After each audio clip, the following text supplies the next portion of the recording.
શહેરના પાલનપુર કેલાડ રોડ પર 4 માળની કોમર્શિયલ બિલ્ડિંગમાં આજે બપોરે આગ ભડકી ઉઠી હતી. એટલું જ નહીં, ચોથા માળ પર એક હોસ્પિટલ હોવાથી દર્દીઓને સુરક્ષિત સ્થળે ખસેડવાની પણ નોબત આવી હતી. જ્યારે આ ઘટનાને પગલે સ્થળ પર ભારે અફરાતફરીનો માહોલ સર્જાઈ ગયો હતો.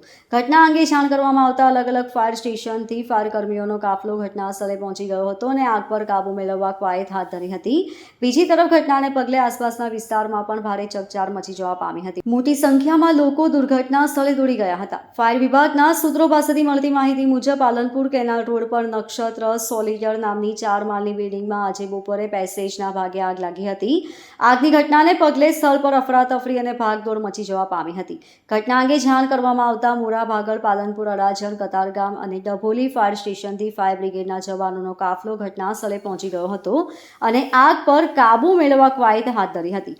વધુમાં ડેપ્યુટી ફાયર ઓફિસર ધોબીએ જણાવ્યું હતું કે 4 માળની કોમર્શિયલ બિલ્ડિંગ હતી, જ્યાં 50 થી 100 જેટલી અલગ અલગ દુકાનો હતી, તેમજ ચોથા માળ પર એક હોસ્પિટલ હતી. આગ લાગી હતી ત્યારે સૌપ્રથમ સાવચેતીના ભાગરૂપે હોસ્પિટલમાંથી 3 દર્દીઓને સુરક્ષિત સ્થળે શિફ્ટ કરવામાં આવ્યા હતા. સાથોસાથ તમામ દુકાનોને પણ ખાલી કરવામાં આવી હતી, તેમજ 20 થી 25 મિનિટમાં આગ ઓલવી નાખવામાં આવી હતી. જો કે આ ઘટનામાં કોઈ જાનહાનિ થવા પામી ન હતી.